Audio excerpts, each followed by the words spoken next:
That's right. I got you, Rip City. And I feel pretty nice tonight. Sometimes you're down, and then Rip City picks you back up. Because if you're a Duck fan like me, oh boy, you wanted to cry tonight, and you were watching this game in Moda Center going, please, no, don't make me cry again. Why do the sports teams have to do this to me? All I ever did was love you. And then the Blazers, they showed up in the fourth quarter mightily and grabbed a big-time victory over the Houston Rockets tonight, 111 to 105. Welcome into the fifth quarter. Chris Burkhardt here with you. If you'd like to join the conversation with us tonight, 503-248-0620 is the telephone number. You can hit us up on YouTube. Just go to youtube.com, type in Rip City Radio, and of course, you can hit us up on the Rip City Radio text line. Just text 88528. This was one of those games, my friends, where the Blazers played very, very well through the first half. They went into the locker room down 1 point, and this was a much different ball game than it was just 2 nights ago, the way these things kind of all balanced out for one another. Blazers did a lot of the things we needed them to do that we talked about in game day. We needed them to be more aggressive rebounding. They did not get handled quite as bad. They still got handled a little bit, but they got those offensive rebounds that they weren't getting. They shot the ball well. They kept the turnovers low, all things considered. They had 13 turnovers for the team, and that, again, is this entire 5-game streak has been below their average for the year. Their average for the year up around 17. This is 5 games now. 9, 11, 13, 14, 13. Very, very good performance there. That's how many turnovers they had in each of those games, respectively. But this was one of those games where in the third quarter, it felt like it was going to be the moment that the wheels fell off. So the Blazers were outscored by the Rockets 29-28 in the first quarter. It was a 27-27 game in the second quarter. But in the third quarter, especially the last few minutes, Houston pulled away. They outscored the Blazers 34-22 in the third quarter. And that's where you're going, oh, no. The biggest lead at this point, it's a 13-point game. And you're just like, why?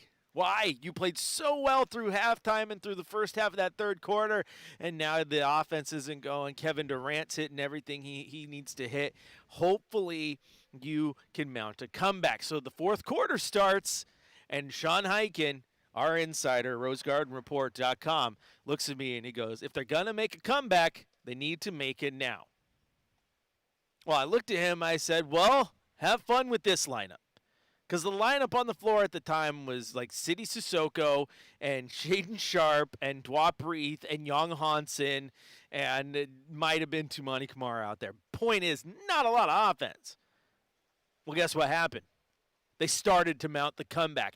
They started to get the defensive stops they needed. The offense started to hit shots. Next thing you know, they're rolling. It's a tie ball game. They take the lead. They hit clutch shots down the stretch. They outscore the Rockets 34-15 in the fourth quarter to do the unthinkable. They win back-to-back games against the Houston Rockets and extend their winning streak to 5, which is their longest winning streak of the year.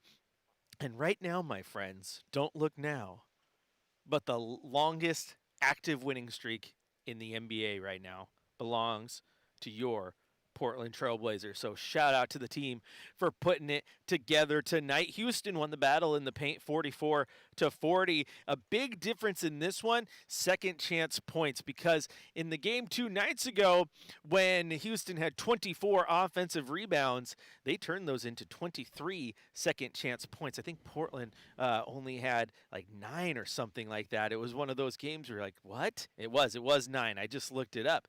In this one, Portland outscored Houston in the second chance category 22-16, which is very, very good, of course. And that limits your points off turnovers, too, because their turnovers down. Everything was good. And, again, Denny had a rough night. I think a couple things played into that. because they were blitzing him more than they were in the previous game. It was doubles on doubles on doubles. Every single pick they were doubling him, and they were trying to get the ball out of his hands. And then perhaps what Tari Eason said after that game, well, what makes Denny Avdia so hard to guard? Zebras, zebras, zebras. Alluding to referees make it hard to guard him because they give him calls. Well, he wasn't getting calls tonight, and he struggled, and everyone else stepped up. Let's take a look at the individual box score right now, starting with the Houston Rockets. Jabari Smith Jr., 13 points, 8 rebounds, 3 block shots, so he was very, very effective there. But as our friend of the show, super producer, and he'll jump on the mic here in just a second, Brendan Slaughter said, just an epic failure of a performance from beyond the arc. 0 of 10.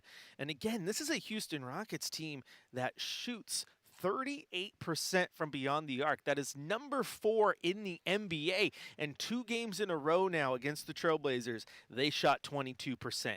Massive performance defensively from the Trailblazers. Kevin Durant had another 30-piece. That's 2 games in a row where you are just reminded about how good Kevin Durant is, and it's one of those things that's good to see him just in person and go off. He did pass Wilt Chamberlain in this game for 7th all-time, I believe it was, on the NBA scoring list, which is a pretty cool moment because they came out of a timeout and Mark Mason said, hey, Trailblazers fans, with that bucket in whatever moment it was in the third quarter, Kevin Durant passed Wilt Chamberlain, and the crowd, erupts, and Kevin Durant goes over to Mark Mason and fist bumps him, shakes his hand real quick, and acknowledges the crowd. It's always pretty cool when a visiting crowd can acknowledge a visiting team like that, because sometimes basketball is just cool and you got to acknowledge it.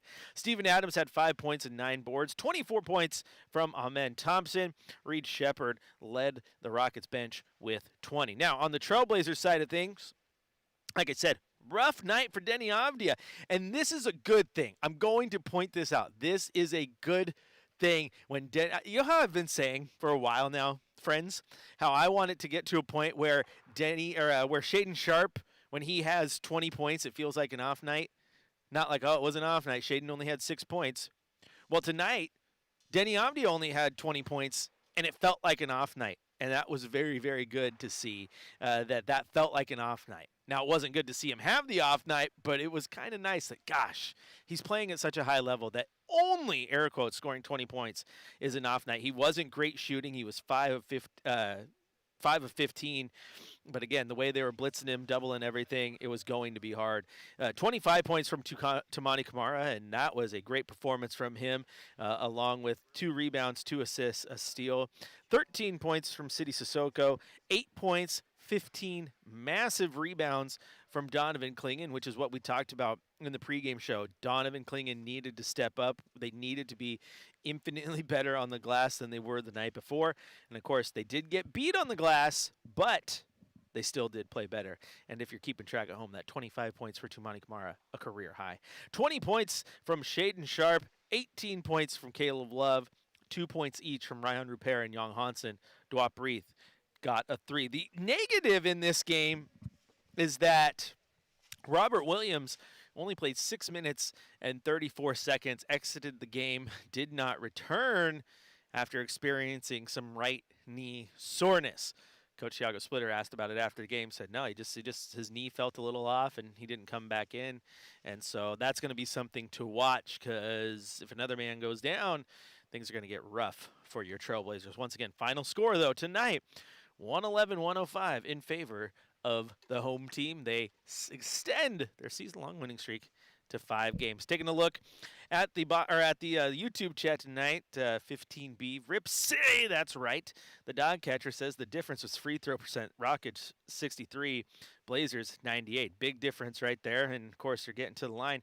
The thing is too, in this free throws, the Blazers were able to hit 6 more of them, which is very, very important. Also, a big difference in this one, dog catcher, is the three-point line once again, because the Blazers hit 16 shots from beyond the arc. Meanwhile, the Rockets hit just 10. So that right there is an 18-point difference. That helps out a ton, especially with the way the Rockets are. This is another game where the opposing team had 95 or more field goal attempts. 96 field goal attempts for the Rockets tonight, but the Blazers won, meaning they improved, air quotes, to 3-8 when the opposing team takes 95 or more shot attempts. So again, it's similar to last game where there was so much that you look at the box score and go, okay, they got their shots, they did this, they did that, they won the rebound battle, they had 22 offensive rebounds, they had 8 steals. Like, hey, they didn't win the game. What? They should have won the game. It's because the Blazers did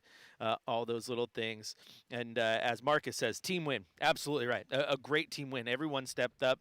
I think you could go down, like when we hand out a game ball, and we'll talk about it, I could go down the list, and you can look at every single player who played tonight and notice something awesome that they did that impacted the game. If you want to join the conversation, 503-248-0620 is the telephone number. Let's head out to Bryce in North Portland first. Bryce, welcome into the fifth quarter. What do you got for us? Good. And you know, it is. I'm a little upset. I'll survive. I'm used to disappointment at the end of the season by this point. Oh, yeah, I mean, at least they're in it up to this point. Correct. But, I mean, Denny doing pretty great, like 61 points in 36 hours is pretty crazy. Career high for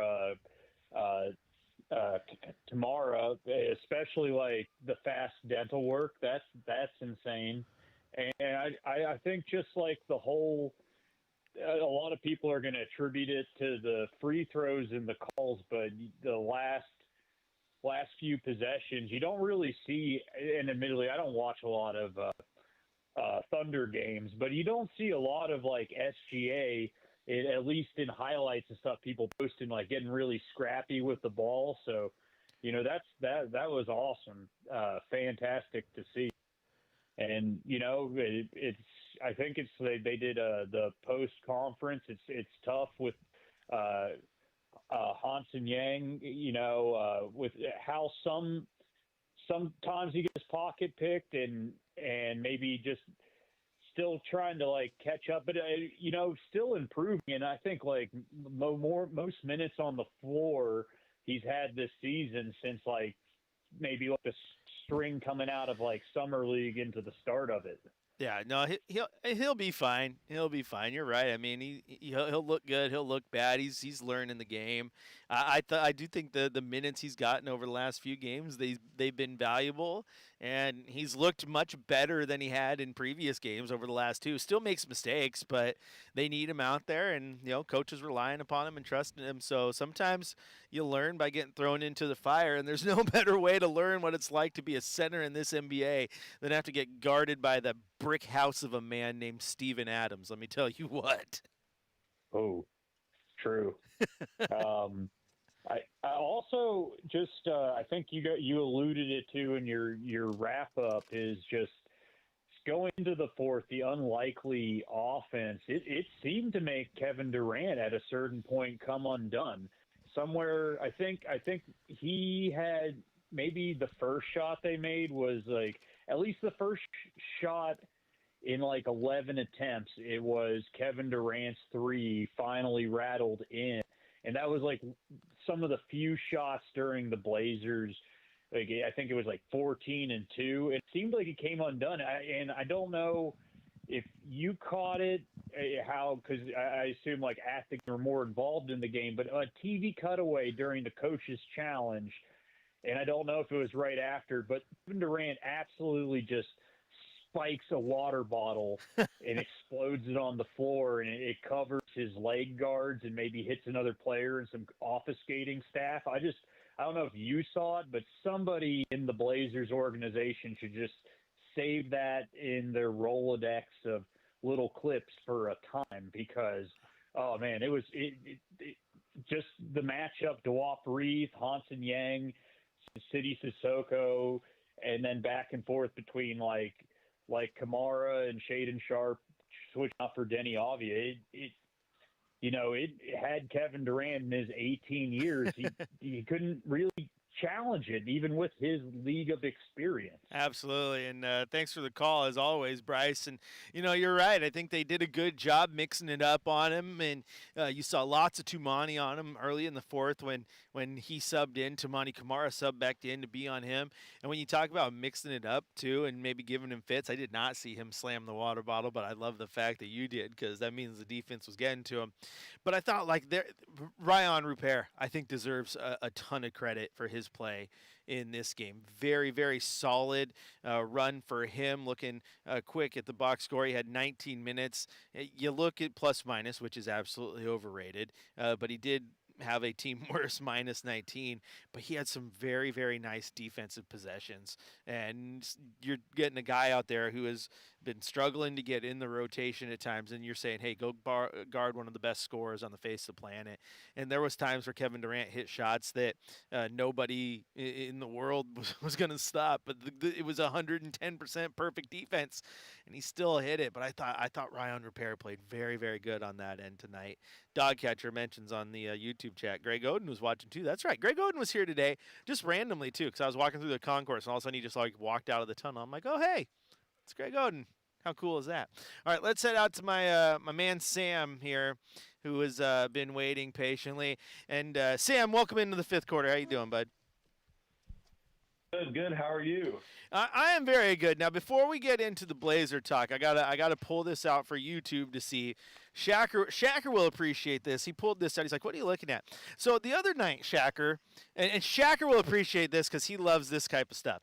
So the other night, I made a Spinal Tap reference, like the classic, but these ones go up to 11, right? Well, Sam here and his dad, who are avid listeners and great family, heard the reference, and his dad's like, well, I heard you like Spinal Tap. I like Spinal Tap too. And they went to the store and they got me as a little gift the Spinal Tap story of autobiography here. I mean, this is amazing, Shacker. Look at that. So thank you, Sam, for that. I have some reading material. Definitely going to read it. It's a beautiful thing. Yeah, I personally have not seen the movie, which I might get a little shame from my dad. Just kidding. But I definitely watch it. I heard it's excellent and it's very funny. Oh, you got to watch it. It stands the test of time. I know you're the young kid here, but it stands the test of time. It never gets old. It's endlessly quotable. It's just a beauty of a mockumentary. Well, I definitely will take a watch. I mean, my dad always recommends really good movies, like all the 80s Arnold movies. Oh, yes. Top notch.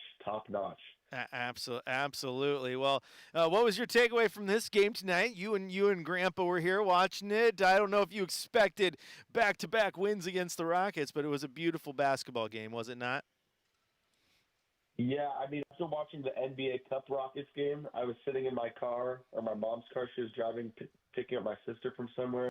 I was watching the first game, back in November or something. I was we have so much to work on. But I think that we played scrappy basketball. Now, for playoff series, I don't know how it'll work out. But, hey, we're 2-1 against the Rockets so far. I think the biggest issue with our playing tonight was the centers shooting threes. I took the liberty of just seeing how many threes went in, how many were attempted by the centers. I think the centers went 1 for 8, so that's Yang, Klingon, and Reese. 1 for 8. I mean, Yang Hansen was spotting up from the three-point line consistently. And I understand, maybe he's been developing a great three-point shot. I've seen him hit a few, but we can't have centers on perimeter. I understand it's to draw maybe Steven Adams or a big guy, but I think it's more beneficial to have a lob threat inside than to have a spot-up shooter like Klingon, who's 7'2", probably 260, 270. I mean, I don't know if he's he's not a spot-up shooter. So hey, I'm with you. I'm with you. I want him at the rim. I want him banging. I want him getting above it, getting their dunks, and they're starting to do that. DC coach said he's fine with him taking 2 or 3 a game, and he's been pretty darn good as of late. Today was the outlier. It's really funny watching him throw a pump fake because he just throws an awkward pump fake every single time. But yeah, if you can get those guys down low and get them playing above the rim, I would prefer that too. But also in this one, when you can get Steven Adams outside of the paint, it does open things up a little bit. You're right on that assessment. But yeah, if they're just getting all the big guys taking threes, it's not my favorite thing either. Yeah, I think another trend that I've seen throughout the season, it's a lot of drive kick, but I feel like the driving is not with the intention to score. It's an attack. I guess it's physically an attack, but I don't know when, Sissoko, Caleb Love are driving in and, you have a wall of Kevin Durant, Steven Adams. Are these guys really going to go for a layup? Do they even want to go for a layup? Sometimes. So I feel like these drives, it's tiring for these guys' Achilles. I know they're athletes and everything, but, we see an uptick in these Achilles injuries, and it's from all this driving and stretching, moving, switching directions. I'm not saying these guys can't handle it with their feet, but it's a lot of time you spend driving, kicking. I think there needs to be more there needs to be more intention with every action that's taken. And I think ball movement would be a lot more beneficial than, taking 5 dribbles, passing it. Yeah, well, let me tell you what, Sam. You're a young kid, and you might remember prime Steve Blake here in Portland, but nobody drove to the basket and gave up on a layup attempt just to pass the ball back out more than Steve Blake. So until they get to Steve Blake levels of not taking the layup and passing out, I think we're okay. But, hey, Sam, thank you for the call, as always. Make sure your dad knows I'm very appreciative of this book. Now, I'm a slow reader, but I promise I will read it, and I will make sure we get a Spinal Tap review here on the fifth quarter, all right? Excellent. Oh, one last thing. I was really, really glad the team basketball today and the even out scoring. I think that this win is showing that you don't need a 40-piece or even a 30-piece to win, and that as a team you can shut down a player as good as Kevin Durant. So absolutely, man. That's invigorating for the team. Yeah, man, absolutely. When you can get balance and score throughout, it's a beautiful thing. And again, thanks for the call. All right, we're going to take a quick break. When we come back, we're going to head back out to the phones where Uncle Blazer's waiting patiently. And I'm going to bring in the man, the myth, the legend, Brendan Slaughter, because he gets to bring his unique perspective to the game tonight, because Brendan was doing stats here for the Houston broadcast. So he gets to tell me what was going through the Houston side brain when things were going on and City Sissoko was getting steals, and the guys are probably going, who the hell is Caleb Love? Brendan's going to give us his perspective and continue to break this down with me when we return here on your home of the Blazers, Rip City Radio 620.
Performance from Sissoko in this one. Defensively was good. Offensively, made some big shots and had that big steal late in the game too, which was pretty nice. Kevin Durant basically just threw it right to him.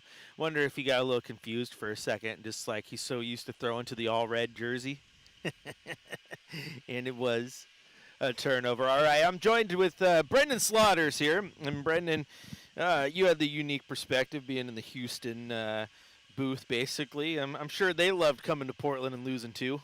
Yeah, it was definitely an interesting game, Chris, because I knew coming into this matchup, I mentioned it to you down in the media room, I'm like, I thought Houston would, have revenge on the brain. I thought they would be coming out firing, and I got to credit, Ime Udoka, the defense and how much they made Denny Avdia work early on. The double teams basically they did a wholesale defensive change from Wednesday, and we're like, we are not letting this guy beat us. And really, up until the fourth quarter, it wasn't necessarily, Denny able to light up the points. So I thought it was huge for Portland to get a career best quarter from Toumani Camara, getting a career best night from two.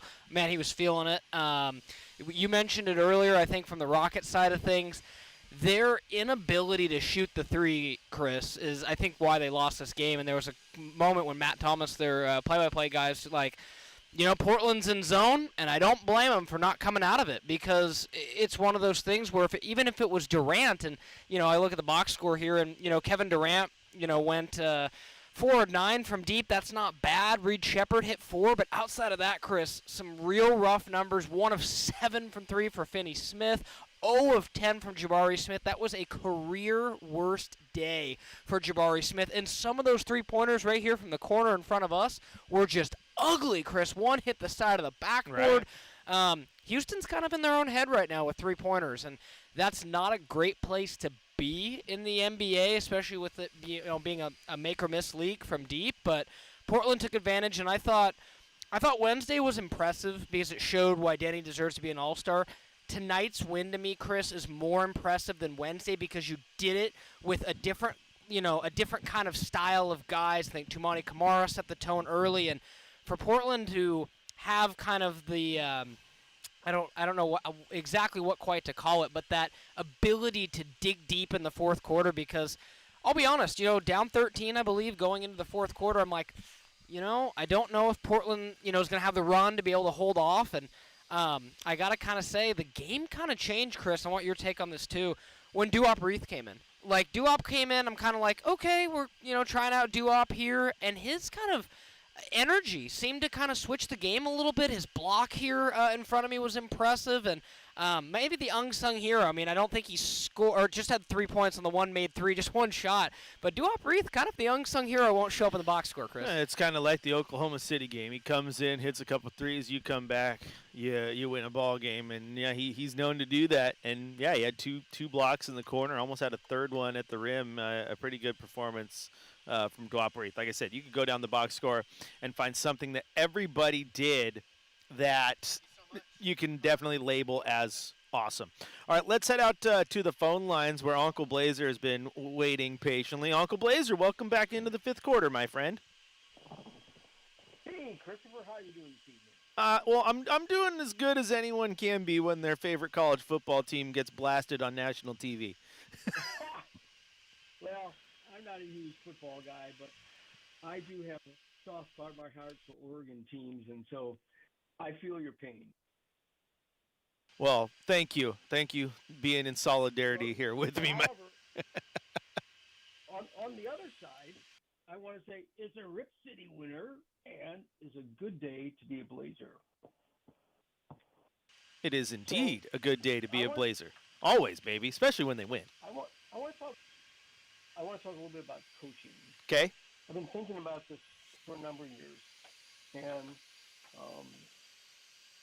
I won't go into my whole story, but I played sports from early years all the way through high school and a little bit in college. I tried out with the Cubs. I was a big baseball guy. Wasn't good enough to make it. And then I moved into later years doing a lot of coaching. And I had the fortunate experience just by chance. I worked for the Cubs for a couple summers when I grew up in Chicago. And I got to watch in person Leo DeRocher as the manager of the Cubs and that whole dynamic with the team when they lost to the Mets and the Miracle Mets and all that. And then later on, I had some exposure to some of the Blackhawks because I was a hockey player too, and I got to observe that early on. So it was really interesting to me how they interacted with the players and how the team worked. So later on, when I got into coaching, I developed a lot of different perspectives on what worked. I mean, I wasn't a professional coach, but I got, kind of high school level and stuff like that. So I was wondering, from your perspective, because you've been around the NBA and sports for a while, and you've got a unique perspective from where you're sitting, and I know you've got a history yourself. What would you say are your top 3 things that you think makes good for a good coach? And do you see any of that with where the Blazers are at, where the development they have this couple of years and where they're going? There we go. I got to turn my mic back on. All right, Uncle Blazer, thank you for the call. Very, very good question. Because coaching matters. There's a lot of people who say coaching doesn't matter. Coaching absolutely matters to me. I think the biggest thing for me, first and foremost, before you get into all the X's and O's and all that stuff, is does a coach own the locker room? And we have seen coaches in this league lose locker rooms, and when you lose the locker room, you tend not to get it back. So you have to have a way about you that you can talk to these guys and understand that, they are they're pros, and so they're making money. This is a job to them, and you still got to make them show up every single night. So keeping a locker room, being able to speak on their level is absolutely huge. And for all of his shortcomings that people have talked about over the years with Chauncey Billups, one thing I actually respected about his approach in the locker room was he never lost that locker room despite the fact there was tanking seasons and not a lot of wins, and they still respected him. Now, on that same token, I think Thiago's done a phenomenal job with that. He has the ear of the locker room. Very, very much so. And you've seen coaches throughout your time, whether you were coaching or you were playing in high school, any level, where coach talks and I'm not going to listen. I know more than him. I'm the one who's playing. Nah, Thiago has that. I thought Terry Stotts was like that too. Is you gotta have their ear first and foremost. If you don't have their ear, then you don't have anything. You might as well write on your clipboard and talk to a brick wall because it's going to do just about the same amount of work. So you gotta have the respect of the locker room, and we have seen that. You could go around the league and find coaches who are just treading water because the team doesn't respect them and they're going to go do their own thing, And then after that, do you have a coach who can make in-game adjustments? I think that's pivotal to success because you can have your game plan and then you can get knocked off your game plan, and how do you adjust to that? And case in point is tonight's game. Brendan brought it up a second ago. Brendan said, he thinks this game was more impressive than more impressive victory than last game, and I wholeheartedly agree with him. You know why? Because in the first game, Houston allowed them to play their game. So the Blazers went to what they knew. They went to their strengths, and they won the game that way. Tonight, they completely changed how they defended the Blazers' offense. They blitzed those pick and rolls. They were doing their best to get the ball out of Denny's hands. The whistle was not nearly as vibrant, if you will, as it was the other night for Denny. And so the Blazers had to adjust. So Coach Thiago Splitter gets in their ear and gets them to adjust their game plan on the fly. And you probably knew they were going to come in a little more aggressive on a second game, Brendan. But still, your ability to adjust is huge. And then the last thing before I get Brendan, because I know he has a thought here, is preparation for me, Uncle Blazer. How do you get a team prepared? Because you only get so many practices in a season. People think that these teams just come in and they practice nonstop and then they go to the games, and they don't. Sometimes you could probably count on one hand how many times they actually practice once the season starts, because it's either travel time or film time, but getting in and getting on the court and actually practicing, few and far between. So how smart are you in those moments with your preparation to make sure every single minute that is used is valuable? You can't go out there and half-ass it. You can't come in without a game plan. If you're a coach, you got to have a game plan for every single moment. And then, it's a little different because it's the pros. But I did coach T-ball a few years back, and I'm not saying I was the greatest of all time. My team did go undefeated. We were national champions. I don't believe we actually kept records of wins and losses, but if we did, we were undefeated. We were national champions. And I remember that I talked to the parents on day one, and I said, here's the deal. These kids are going to play this game. They're going to forget most of the stuff I taught them. We're going to try to have fun at practice. We're going to do some things that aren't even related to baseball, because I got to keep their attention for 60 minutes, and there's 12 girls on this team, and that's hard to do. But my goal as a coach is at the end of the season, they're excited to come back next year because they fell in love with the game of baseball. And even at the pro level, I think as a coach, as a college coach, you got to do your best to make sure the team still loves the game. If you make it miserable for your team to show up every single day and they lose that love of showing up to the gym, again, that goes right back to the love locker room. You lost it and you're done. Those are the things that are important to me, and I hope that my rambling just made sense. Thank you for the call, and thank you for the question, because I think that was actually a wonderful question. All right, Brendan, you were chomping at the bit there. Give me your take.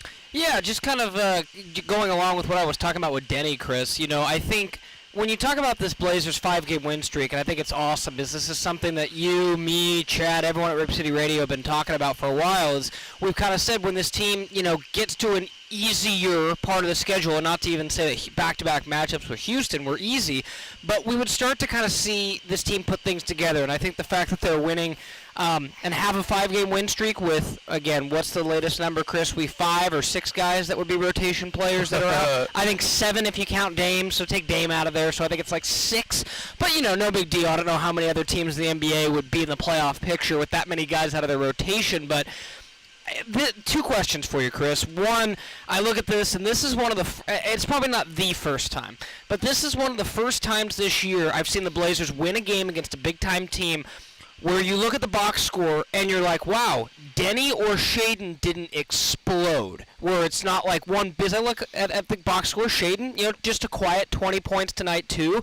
But I think Portland was able to win the game the team way that you mentioned. And then, just kind of last but not least, coming into the game, and I'm curious if you thought the same, I knew after that comment with Denny Avdia, and I believe it was Tari Eason said the Zebras, Zebras. Yes, if I'm remembering correctly.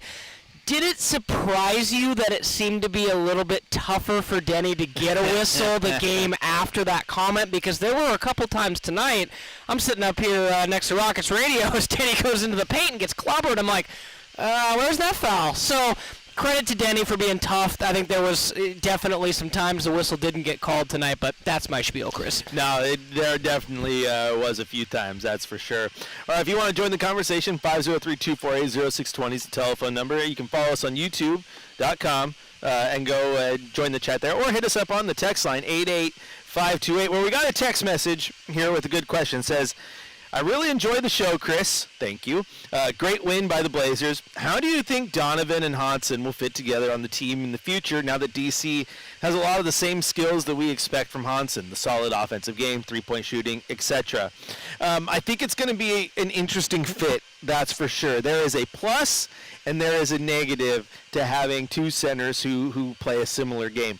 The negative is you lose a little bit of your roster fluidity in the fact that Robert Williams is a different center than Donovan Clingan, so that allows for a little more roster versatility. Okay, we need a guy who's a little more athletic, a little more active in the shot blocking category. Will clog that paint, can play above the rim offensively. You go in Robert Williams. We need a guy who's just going to clog the paint, be a big body, can stretch the floor a little bit. You go with Donovan Clingan, right? So you offer you the versatility. I'm not as upset that Young Hansen has a more of a similar game to Donovan Clingan, because it actually makes me think a little bit about the 2019 Western Conference Finals run. They get Enes Kanter in, you get the unfortunate catastrophic injury to Yusuf Nurkic, and part of the reason that offense was able to continue moving forward and make that run was because Enes Kanter and Yusuf Nurkic had such a similar game. Very, very good in the pick and roll, very, very good on the glass. That was their role in the offense. They weren't trying to stretch the floor too much, and they were going to go play in the paint. Very, very similar. So when you had a pick and roll guard like Dame, when your main center went out and you had to go to Enes Kanter, the offense didn't change. The offense changes a little bit when you put Robert Williams in. It doesn't have to change when you put Young Hansen in if he continues to grow into that role and be a little better. So that's what I think about that. Now, the next part of your question, also, it'd be very interesting to hear your recommendations on which Hawaiian island to visit. Well, it is Asian American Pacific Islander Heritage Night, which you should check out my social media, Chris J. Burkhardt, because I posted a picture because they every time they have these theme nights, whether it be Native American night or Hispanic night, they put on the pillars around the concourse, they put the pictures of some famous people who are Hispanic or Indigenous or tonight Asian American. Well, it's funny because I took one of those pictures and then I photoshopped me into it, and I put it on my social media with all right, Blazers, how do we make this happen next year? Well, friend of the show, one of my longtime friends and former coworker, Jamie Hudson, comes up to me after this game. She's like, "Oh my gosh, it's so cool that they put your picture up there." And I said, "Jamie, I photoshopped that. That was me asking them to do it next year because I want to see Chris Burkhardt, Rip City Radio 620." Hi, Keem. Kind of funny, but I do love a Pacific Islander night. To answer the question, what Hawaiian island to visit? Kind of depends what you're after. If you've never been to Hawaii, a lot of people like Maui. It's very, very touristy. It's very nice.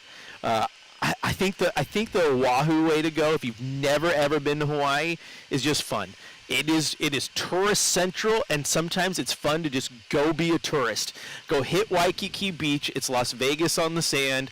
If you get the chance, what makes Oahu cool is Pearl Harbor, and then you have the North Shore. You can go up, hit the Polynesian Cultural Center, where you can just learn a ton about Polynesia. You're going to learn about Fiji and Samoa and Tonga and Hawaii and Aotearoa, which is New Zealand. That's its indigenous name there. So that is awesome. But for me, the best island is the one that is probably the least visited of the core, and that is the Big Island.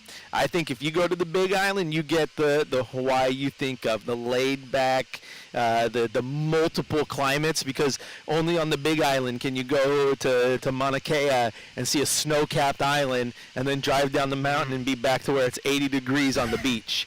You'll have rainforests. They have like 80% of the biomes on Earth are on that island. They have black sand beaches. They have one that's been there for a while, and then they have a brand new one that was formed like 2 years ago when Kilauea erupted. So you can go see a rare black sand beach. If you go down to the South Point, you get to the southernmost point of the United States. Not Key West is like the southernmost point of the contiguous United States, but you actually get to the south point. You will also see Green Sand Beach, Brendan, which I believe is one of only 3 green sand beaches in the entire world. No kidding. Interesting. Yeah, I've been to the Big Island and still have some black sand that I took home and. Oh, you're an idiot! Yeah, I have some black sand. You are an idiot. I love you, but you need to send that back. You are messing with the Hawaiian gods. Have you ever heard, like, you never take a rock? You will have Pele's vengeance. They might be coming after me. Bro, the very first time I went to Hawaii with my grandmother, who was born and raised in Hilo, Hawaii, whole time. Don't take any of the rocks. Don't take any of the sand.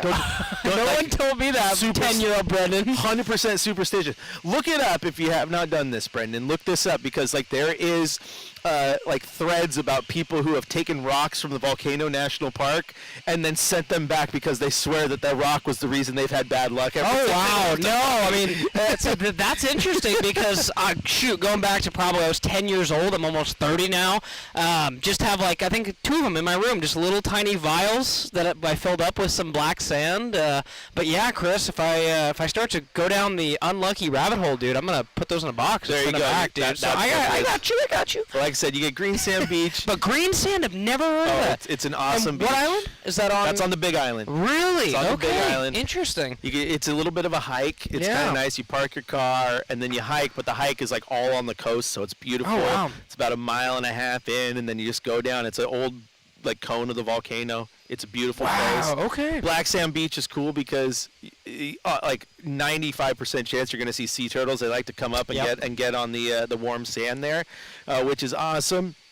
And then, of course, you got Kona, which is a great spot. Yep. That's the touristy side. And then you can go to Hilo, which Hilo is cool, too, because Hilo, they have Coconut Island, this little island out in the peninsula, or in the cove there. And there's this palm tree, and it has markings on the tree from... It's like 3 of the big tsunamis that came through Hilo, and it's the watermark of the wave when it came up. Okay. Yeah. And my family, my grandpa told stories of driving down the road with the water in the rearview mirror when one of those tsunamis came through. Holy guacamole. So there's a lot of history there. Yeah. There's a banyan tree right there by Coconut Island. There's a banyan tree that was planted by Babe Ruth. No kidding. So Hilo there's some fun stuff. Yeah. And then Ken's House of Pancakes, which is an awesome breakfast spot. So I don't know who the texter is, but if you go to Hawaii, just hit the text line and say, "Here's my phone number. Chris, text me. Be my tour guide." I got you, Bretta. I got you. All right, this is the 5th quarter. I'm your host, Chris Burkhardt, joined by super producer Brendan Slaughter. Also, we got to get rid of that. You can't just be super producer because he's super host as well with the Blazers wrap-up show, a weekly show on Rip City Radio 620, so make sure you're tuning into that. We're going to take a quick break here. When we come back, we're going to head to the coach's corner here from head coach Tiago Splitter, hand out a game ball, and get out of here. But before we do, it's time for your shot of the night. Refreshment. Choose chill. Time for the 5th.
1 minute. Oh, is this guy going on? Line one?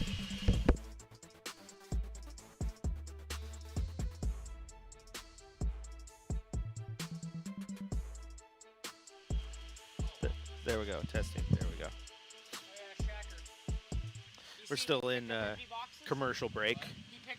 We'll be back to live air in about 45 seconds. They were empty. I just had to chime in to Andy over here. 2:02 a.m. on the East Coast. Can't wait for Sunday's early game. Yeah, man. And East Coast, Knicks, that's nice. But, man, massive shout-out to tuning in from the East Coast. That's awesome. Also, Eric Weldon chimes back in, Brendan. He says, did Brendan say he took the sand about 20 years ago? Something like that. Does math. It does line up with Oregon State's curse. I mean, yeah. I mean, I can't even deny it. This is probably like, oh gosh, when did I go to the Big Island? Probably 2010. Yeah, probably somewhere in there. There we go. 5 seconds. I wasn't really guessing what year. I was telling you had 10 seconds. Oh, okay. I saw. I missed.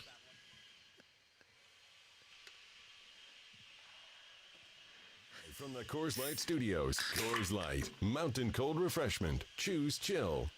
Well, welcome back into the fifth quarter. Chris Burkhardt here with you. Time now down to the coaches' quarter. Let's hear from acting head coach Tiago Splitter. What did you tell the guys after the third quarter? You guys were down 13. A game. There was a lot of, we were in this situation many times this season, and I told them we had a chance to win. Just gotta, believe in what we're gonna do, and that's all. We had there, 6-7 minutes that we played pretty well, and got us back to the game. Is there a defining trait or characteristic of this team suddenly in the clutch that makes it so good? I don't know. I think we just try to, see the game, what's going on. Of course, Danny creates so much attention to the other teams. And I thought that today he was, it's not easy to score 40 points and then you come to a game and you get blitz and you're doing the right play every time. He was just trying to pass the ball to the guys, give it to whoever was rolling, and then we were finding shooters, cutters, etc. So, I don't know, I give a lot of credit to Danny just to, being tough there. Even, he didn't have his best night, but everybody just stay in their role and did the right thing to chase that win. So I think that's credit to the players to keep, doing the right thing in the right moment. Danny was also diving on the floor a lot right at the end. What does that type of hustle say about a star player when he's willing to make that? He wants to win so bad, and he got a steal on Amen Thompson also in transition in the last minute. A lot of those winning plays that we call, right? Like those 50-50 balls, it was, amazing to see. A guy like Wap, who has not been in the rotation lately, comes in, gets some big minutes. How important was he tonight? Huge. He got the box tonight. He got 2 blocks, scored a 3, but just brought us, a different look there, different fire. Just kept his composure and helped us. I don't know how long he was in the bench during the season. Like, I don't remember his last game, but, just staying ready and ready to compete in this type of game. Who is the MVP tonight for the Trailblazers? It's time for Game Balls on Fifth Quarter, live from the Coors Light Studios. Coors Light, choose chill. Welcome back into the fifth quarter. Time now to hand out a game ball, and you just heard from Tiago Splitter. Pretty cool, because Brendan brought up feeling like the game kind of changed when Dwop got in the game, and you heard Coach right there. I didn't catch it in the press conference when we were down there live, but he got his name in the box, which is for the best defensive performance of the night. So that's pretty big. So let's go to you first, because you nailed that one on the head. Who are you giving your game ball to? Yeah, I mean, as much as I'd love to give it to Dwop, I think he, not quite enough for me to get the game ball. But I got to give it to Tumani Kamara, man. I mean, the way that he was able to buoy Portland, particularly in that first half when Denny was not finding his shot, I think without Tumani hitting those threes at that critical time early on, I don't think Portland comes back in this game. I think 2 was huge tonight. He gets it from me. All right, I was leaning 2, but I'm not going to double up with you. But career high, 25 points, and the fact that he got it out early, you're right, absolutely massive for this team. Great on both ends. I'm going to give my game ball. I am going to give it to Dwop because 10 minutes of action and was plus 13 in those 10 minutes, which was the third best plus minus on the team. And I know plus minus is not necessarily the greatest metric for how good a player was overall, but it was very, very clear with the eye test, not the box score test, but the eye test, that his presence changed the game a little bit. You mentioned it. The way we sit in media row, for those of you who don't know, the home media is over there on section 113, which is, or 111, no, it is 113, excuse me, which is right across from the home bench. And then section 111, right over here, we're right across from the visiting bench. That's where the visiting radio sits. That's where Brendan was sitting. And so, yeah, those 2 blocks by Dwop Reith in the corner were right in front of him. He had another one where he met Steven Adams at the rim. He got called for the foul, but it ended up being a good foul because Steven Adams missed both free throws. So, yeah, he changed the game. He hit the big 3-2 when they needed it. Was big. I mean, that was at that point, Houston was still up, and it chunked back into that lead, and the Blazers were able to get it back late. So shout out to them. They get our game balls. Now, before we go, let's head back out to the phone lines. I apologize because it's been this person's been waiting way too long, but he's my friend of the show. He's always happy, and he's got to be super happy that they won 5 in a row. So, Kieran, welcome in, my friend. Yeah. Oh, thank you. Yes. Yes, I'm very happy that they got the win tonight. Yes. And yes, I agree with you guys. Definitely give a game ball to Chobani Kamara tonight. Yes. Yeah, I agree with you guys. It was super nice, man. And I know you're a diehard fan. You love this team. You're always happy, but I am. You got to be extra happy when they've won 5 in a row, my friend. I am. Yeah. And by the way, I'm glad. By the way, I just want to say I'm glad you get to host the show too. I really am. I've really enjoyed it since you got into the show now. So yes. Oh man, well, Kieran, I appreciate that, bud, and thanks for the call. And man, I got a text message that said I'm doing a good job. Kieran's giving me a pat on the back. You know what? My Ducks lost, but it's a good day, Brendan. It's a good day. I'm feeling good. You know why I'm feeling good? Because I didn't take black sand from Black Sand Beach. Wow. I'm like, I don't know if I need to be catching strays, Chris. I mean, I'm like, you are not. Like, I mean, I paid my penance. I'm like, I'm sorry, dog. You are not catching strays. It is my God-given duty as a Polynesian to help bestow Pele's wrath upon you.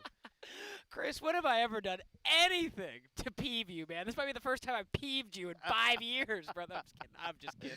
Good times, man. I love nights like this where, you just get to sit back and enjoy the goodness that is the Trailblazers victory, man, because the vibes are high right now, Burkhardt. Absolutely. All right, we're going to get out of here. It's been a beautiful night. You don't hear it on YouTube, but on the radio. We're getting out of here to some Spinal Tap. That's right. We got to get out of here before we spontaneously combust and this show goes to its 30th host of the season. More Spinal Tap deep cuts. The Blazers will be back in action, though, in just a few nights. Sunday, to be exact, taking on the New York what, Brendan? Knicks. No, the New York what? Knickerbockers. That's right, the New York Knickerbockers. 3 p.m. tip-off, meaning I'll have Blazers game day for you starting at 1. Once again, final score from Moda. Blazers get a back-to-back victory over the Houston Rockets, 111-105 to extend their season best and current longest active winning streak in the NBA to 5. Big shout-out to Michael Shacker and Brendan Slaughter for joining me tonight. Rip City, I'll talk to you on Sunday.